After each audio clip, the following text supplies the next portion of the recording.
선생님, 관리받을 때는 되게 물광 피부였는데 바쁘다 보니까 관리 못 받아서 막 피부가 트러블도 올라오고 후석해지고 어떡해요? 진짜 속상하시겠어요. 관리만 잘해도 피부 금방 돌아올 수 있어요. 돈 안 들이고 피부 좋아지는 방법 바로 알아보시죠. 안녕하세요. 예뻐지는 비결 알려드리는 블랑쌤입니다. 오늘 여러분들께 알려드릴 주제, 집에서 돈 안 들이고 피부 좋아지는 방법 5가지입니다. 우리가 무의식적으로 했던 행동들이 피부를 망치고 있었다는 거 알고 계셨나요? 생활습관의 아주 사소한 부분만 개선을 해줘도 피부 트러블이 많이 좋아지는 게 좀 보이실 거예요. 혹시라도 피부과 관리를 이미 받고 계신 분들도 이번 영상이 도움이 되실 겁니다. 지금 소개해드릴 5가지 방법을 관리와 같이 겸해주시면 시너지 효과를 분명히 보실 거예요. 그럼 거두절미하고 바로 들어가시죠.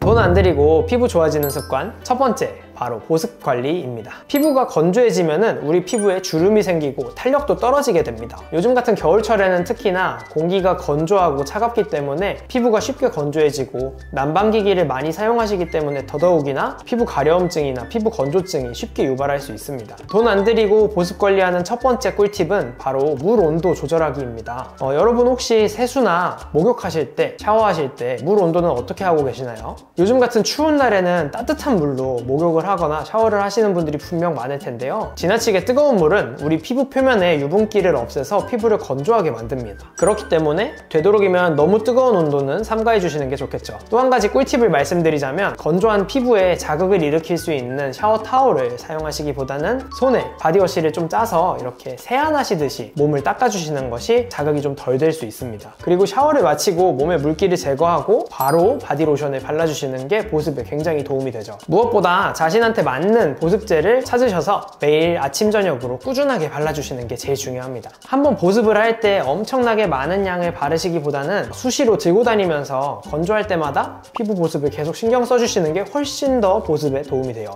그리고 마지막으로 적절한 수분 보충도 필수입니다. 수분을 충분히 보충을 해주시는 것이 피부 보습에 도움이 되기 때문입니다. 하루에 적어도 1.5에서 2리터 이상의 물은 섭취를 해주시는 게 중요해요. 이 외에도 탈수 증상을 일으킬 수 있는 여러 가지 카페인이나 술, 아니면 탄산음료 이런 것들은 자제해 주시는 게 좋겠죠. 돈 안 들이고 피부 좋아지는 두 번째 습관, 바로 비타민C입니다. 비타민C는 피부 밑에 탄력을 담당하는 콜라겐을 만들어주는 역할을 합니다. 특히나 바르는 비타민C 같은 경우에는 콜라겐을 만들어주는 효과뿐만 아니라 피부 미백 효과, 항산화 효과 등으로 이제 노화를 예방해주는 효과도 있어요. 이 외에도 손상된 피부를 재생을 시켜주고 염증으로 인한 트러블을 좀 가라앉혀주는 효과도 있기 때문에 강력하게 추천드립니다. 우리가 화이트닝 기능성 화장품 같은 데 보면은 성분 안에 항상 비타민C가 들어있는데 이런 것도 다 이런 이유 때문이죠. 그렇다면 비타민C를 과연 먹기만 해도 충분할까요? 저는 별로 추천드리지는 않아요. 스킨케어 측면에서는 비타민C를 먹는 것보다는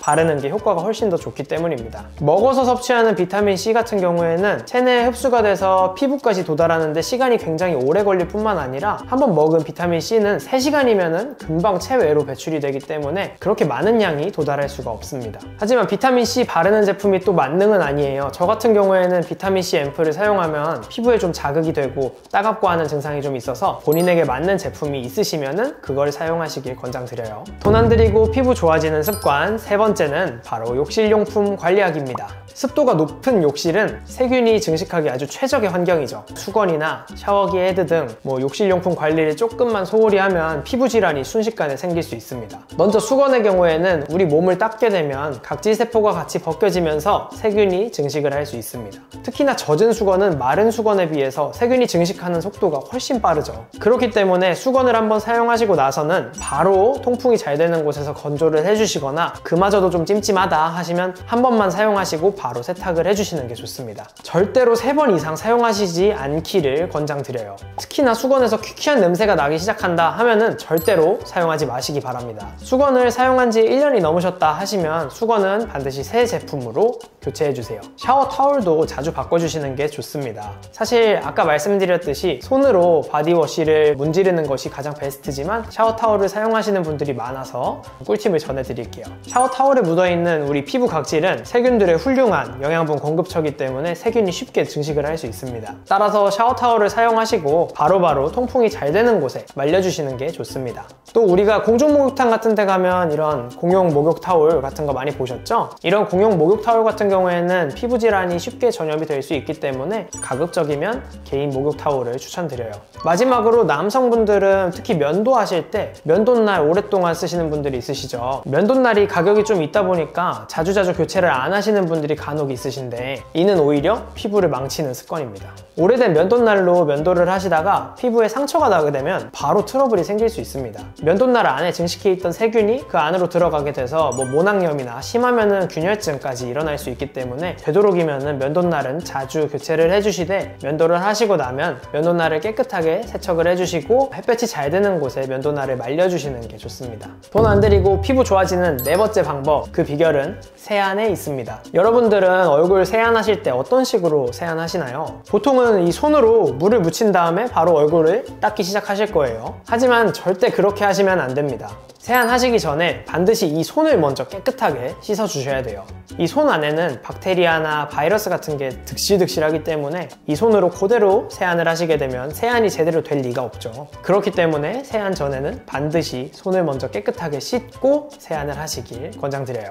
또한 손바닥보다는 손가락을 이용해서 꼼꼼하게 세안을 하시는 게 좋고, 피지 분비량이 가장 많은 T존부터 시작을 해서 상대적으로 그거보다 피지량이 적은 U존, 마지막으로 피부가 가장 얇은 눈꺼풀이나 눈가 같은 곳들을 순서대로 세안을 하시는 게 좋습니다. 다시 말해서 피부 장벽이 두껍고 피지 분비량이 많은 곳에서 적은 곳 순서대로 세안을 해주시는 게 좋습니다. 이때 세안을 하실 때도 너무 강한 세기로 얼굴을 빡빡 문지르기보다는 손가락을 이용해서 살살 롤링을 해주시는 게 피부 장벽 손상 예방에 도움이 되죠. 특히나 기미나 홍조가 있으신 분들은 세안을 하실 때 너무 강하게 문지르는 것은 기미나 홍조가 악화가 될 수 있으니 되도록이면 살살 문지르는 게 좋겠죠. 돈 안 들이고 피부 좋아지는 방법, 다섯 번째는 바로 수면 습관 개선하기입니다. 우리가 잘 먹고 잘 자는 것이 우리 건강에 도움이 되는 게 없듯이 피부 건강에도 잘 자는 게 굉장히 영향이 큽니다. 우리가 며칠 동안 잠도 제대로 못 자고 밤새면은 바로 피부에 뭐가 올라오고 다크서클도 생기겠죠? 우리가 깨끗하고 맑은 피부를 유지하기 위해서는 우리 피하 조직에 있는 모세혈관에 충분한 영양분이 공급이 되어야 합니다.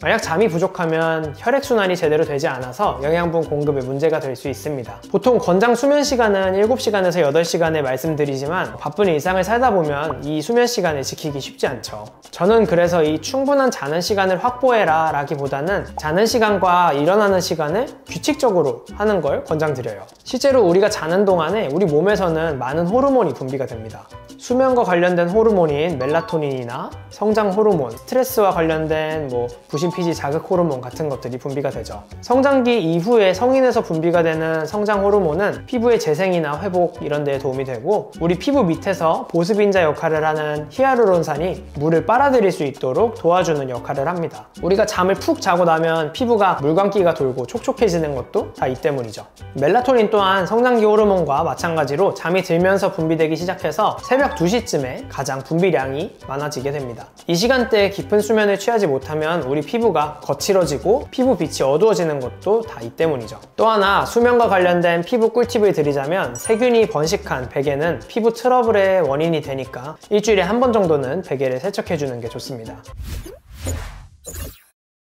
자, 오늘은 돈 안 들이고 피부 좋아지는 5가지 방법을 알아봤습니다. 물론 피부과에 오셔서 피부 관리를 받으시거나 시술을 받는 게 훨씬 효과가 좋고 빠를 겁니다. 하지만 비용이 항상 문제죠. 비용이 조금 부담이 되셨던 분들은 먼저 제가 말씀드린 이런 생활 습관을 교정을 해보시고 그 다음에도 개선이 안 될 경우에는 피부과 방문을 추천드려요. 오늘 알려드린 내용들이 여러분께 좀 도움이 됐으면 좋겠네요. 그럼 우리 모두 남들 몰래 예뻐지자고요. 블랑쌤이었습니다. 다음에 만나요.